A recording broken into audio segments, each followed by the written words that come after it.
میرے بھائی آج بھی اس ٹیکنالوجی کے دور میں بھی کئی جگہ ہیں جہاں پہ سائنس نہیں پہنچ سکی ہے.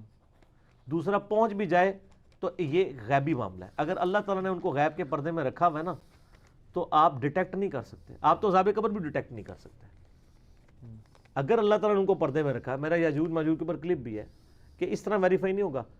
آج بھی آپ کو پتا ہے جو برمودا ٹرائنگل ہے اس کی مسٹری کیا لوگوں کو سمجھ آ گئی ہے مکمل طور پہ. آج بھی دنیا میں کئی ایسی جگہ ہیں. ہو سکتا ہے دجال کا تخت وہیں پہ ہو. جو صحیح مسلم میں حدیث ہے کہ دجال کا تخت جو شیطان کا تخت پانیوں پہ ہے اور وہاں سے وہ اپنے تنگڑے لانچ کرتا ہے اور وہ جا کے لوگوں میں لڑائیاں کرواتے ہیں اور چوری کرواتے ہیں, برائی کرواتے ہیں, پھر آ کے رات کو رپورٹ دیتے ہیں. تو شیطان سب سے زیادہ خوش اس سے ہوتا ہے جو یہ کہتا ہے میاں بیوی کے درمیان علیحدگی کروا دی. تو یہ کوئی نہیں چیز ہے. اور دوسرا آپ ایگزیکٹ اس جگہ پہ پہنچ بھی جائیں, یہ ایک تعلق غیب کے ساتھ تعلق ہے. جو چیز اللہ نے سامنے رکھنی تھی اس کو سامنے طور پہ بتا دیا. جیسے آپ زمزم ہے, کریں آج بھی ویریفائی کر کے جائیں, زمزم موجود ہے اس کو سامنے رکھ دیا. مکے کی سرزمین ہے سامنے موجود ہے. ٹھیک ہے. پھر قرآن پاک میں کہ ایک فیکٹس اس زمانے میں پروفیسیز بھی تھیں جو زمانے میں پوری ہوئی. سورہ روم میں نہیں آتا کہ پرشین امپائر نے روم کو شکست دے دی تھی, رومن امپائر کو. تو مشرکین عرب بڑے خوش ہوئے. انہوں نے کہا دیکھو وہ رومن امپائر کے لوگ حضرت عیسیٰ کے ماننے والے تھے اور یہ آتش پرست تھے. یہاں پہ ہم بت پرست ہیں اور تم نبی کے ماننے والے ہو. وہاں پہ آتش پرستوں نے شکست دے دی ہے نبی کے ماننے والے کو, تو یہاں ہم بھی تم پہ غالب آ جائیں گے. پھر سورہ روم نازل ہوگی کہ یعنی بضع سنین یعنی 10 سال کے اندر اندر دوبارہ سے رومن امپائر غالب ہو جائے گی. اس پہ حضرت ابوبکر نے شرط بھی لگا لی تھی اور وہ جیت بھی گئے. اس وقت شرط لگانا حرام نہیں تھا اور یہ پروفیسی پوری ہوئی. بعد میں پھر تو دونوں امپائر مسلمانوں کے ہاتھوں زہر ہو گئی الحمدللہ, شرموک اور قادسیہ کے اندر.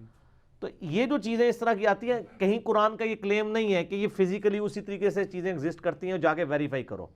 جن کو ویریفائی کرنے کا کہتے ہیں وہ چیزیں آپ ویریفائی کریں. یہ سب کی سب چیزیں ایسی ہیں جن کے بارے میں صرف ایک غیبی خبر دی گئی. وہ تو دجال بھی موجود ہے دنیا میں لیکن کہیں نہیں آیا حدیث میں کہ جا کے تلاش کرنا شروع کر دو. سر وہ جہاں پہ ہو آپ وہاں پہ پہنچ بھی جائیں تب بھی نہیں آپ کو نظر آئے گا جب تک اللہ نہ چاہے, جب تک اس کا ظہور نہیں ہوتا. لہٰذا یہ ایمان بالغیب کی چیزیں ہیں. یہ مقدمے میں یہ نٹی گریٹیز نہیں پکڑنی چاہیے, اوور آل دین کا مقدمہ دیکھنا چاہیے. ٹھیک ہے. تو غیر مسلم کو بات کرتا ہے اس سے آپ بات کریں یعنی عقیدہ توحید کے اوپر, خدا کی ایگزسٹنس کے اوپر. باقی تو کل کو وہ کہے گا جی مجھے عذاب قبر, میں جب وہ ویب کیم لگانا چاہتا ہوں قبر کے اندر میں دیکھوں فرشتے آتے ہیں کہ نہیں آتے. تو نہیں آئیں گے سر, آپ کو تو نظر نہیں آ سکتے. تو غیب سے رکھتی ہیں تعلق چیزیں. یہ بھی چیزیں غیب سے ہیں جب تک اللہ ان کو ظاہر نہ کر دے. وہ قرآن پاک میں بھی آتا ہے نا, جب یاجوج اور ماجوج اللہ کی طرف سے ظاہر کیے جائیں گے, جب تک وہ پردے میں, تو اللہ نے ان کو پردے میں رکھا ہوا ہے سر. وہ آپ کچھ نہیں کر سکتے, نہ آپ دیکھ سکتے ہیں جہاز کے ذریعے. علی بھائی اسی میں ضمناً سوال ہے, بعض مفسرین کے نزدیک کہ یاجوج ماجوج نکل چکے ہیں, بعض کسی قوموں کی طرف اشارہ کرتے ہیں. تو وہ غلط ہے سر, وہ احادیث کو سپورٹ نہیں کرتے کیونکہ اس میں جو نکلنے کا ذکر ہے وہ بالکل قرب قیامت میں ہے. اور وہ تو ہر چیز کی تعویل کرتے جاتے ہیں. وہ سلف میں کسی نے تعویل نہیں کی ہے. پھر ایسے لوگ پھر دجال کی بھی تعویل کر جاتے ہیں کہ دجال سے مراد صرف ایک سسٹم ہے, کوئی پرسنالٹی نہیں ہوگی. لیکن احادیث پڑھنے سے یہ کچھ تو نہیں ہوتا نا. وہاں تو ایک پورا فزیکل اپیرنس بتائی جا رہی ہے کہ اس کی ایک آنکھ ہوگی, وہ یہ کرے گا, یہ کرے گا, وہ کرے گا. تو یہ وہ مجھے بتایا عمران حسین صاحب کرتے ہیں اس طرح کے معاملات. یہ تعویلات یہ جدید دور کے مفکرین نے کی ہیں. سلف میں ایسی کوئی تعویل ثابت نہیں ہے, نہ ہم ان چیزوں کو سپورٹ کرتے ہیں. میں تو خلاف ہوں ان چیزوں کے.